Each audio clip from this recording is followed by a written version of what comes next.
It's nice to be out of Richmond for a few hours. Wanted to pass along regards from Governor Northam, obviously having served for 4 years as vice chair on this authority.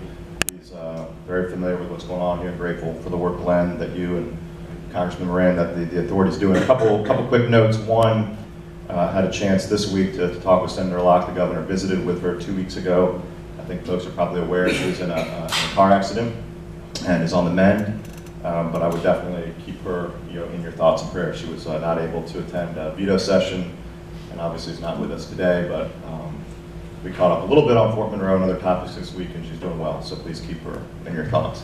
I know over the last 5 years, the topic of deeds and the Army have been of interest in making sure we can get this property that we need and the environmental carve-outs addressed. And sometimes things don't move as fast and governors we'd like them to, right, Glenn? But today I remember these lines and remember the deeds. So I've got the 2 deeds here that you all have been waiting patiently for and signed off, and the Attorney General's office made sure that I passed along the original deeds. So I want to, it's like money and my wife, I want to get this out of my hands and give this to you so that I'm not responsible now if anything happens to those deeds. So a big round of applause for yeah.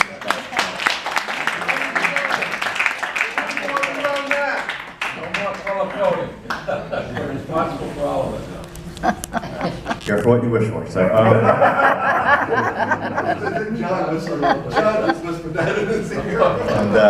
and then just kind of an addendum from session in the budget.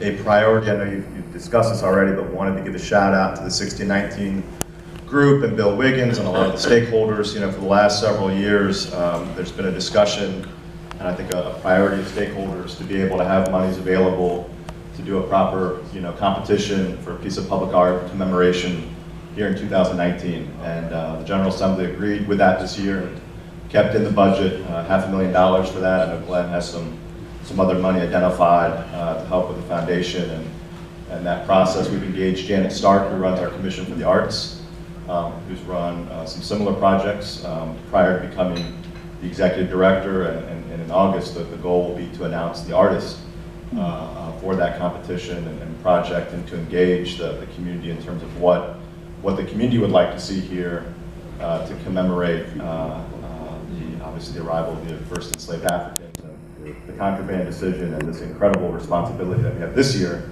to make sure that we're doing all we can to not only promote Fort Monroe's history this year, but in the generations to come. And it's on that note, Clark, since you mentioned Bill Wiggins, let's just recognize Bill Wiggins. He's here with us, and thank you for all that the 1619 project has done. Thank you.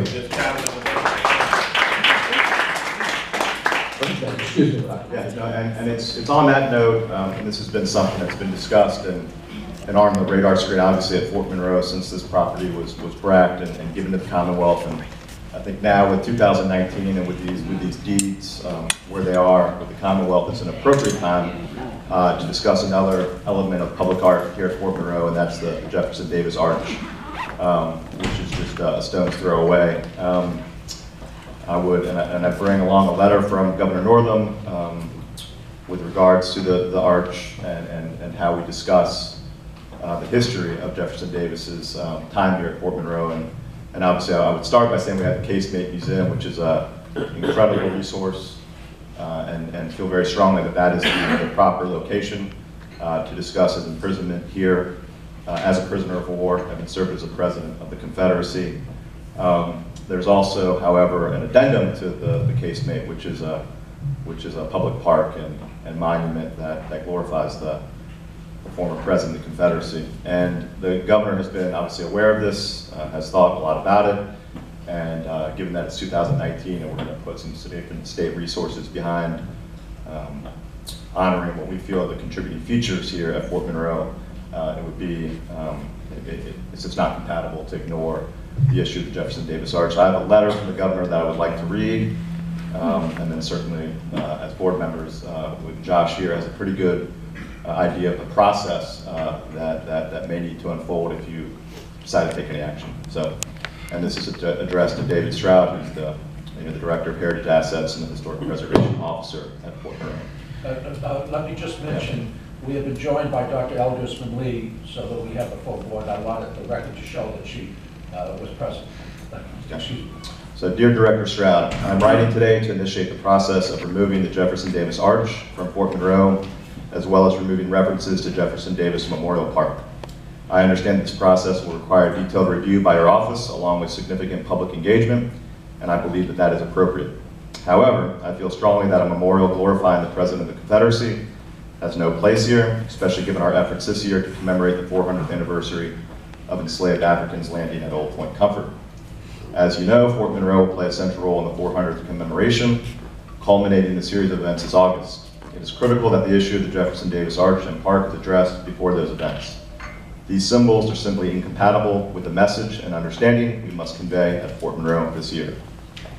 Furthermore, while the arch and park are mentioned in the existing and proposed updated Fort Monroe National Historic Landmark designation documents, they are not listed as contributing features.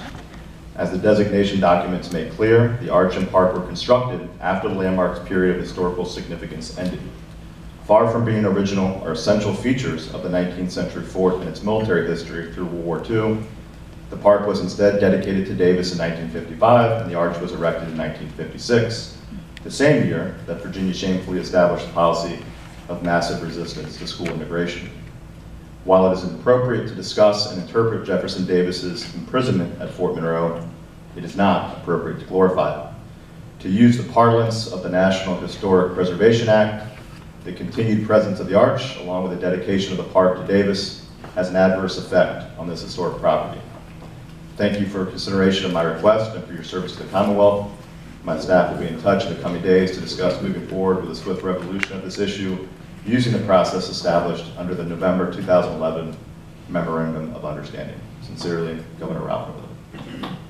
So that sums up one of the main reasons I came down, obviously, to the retreat today, and would welcome comments from the board members. And obviously, not as a board member, I can't make a proper motion, but to reiterate kind of how the governor feels. Kind of interpreting the history here has a place in the museum. Glorifying it with a park is not. And there is a process, a bit convoluted, to get this arch removed, but it's imminently doable, and the governor thinks we need to start right away. So, thank you. Well, thank you very much, Mr. Mercer. Thank you for your previous input, obviously, in terms of Fort Monroe's, when you participated in a consequential way, representing the governor when he was vice chair of the Fort Monroe Authority, and I much appreciate the governor's input today. So even though it's not on the agenda, I don't think it would be inappropriate to have some public comment. In fact, it's what we might want to do is to have a motion to receive the governor's letter. And if we have a motion to show that the authority is in receipt of the governor's letter, we're going to pass it around. I think that might be appropriate. I think it might be appropriate to have some discussion at this point.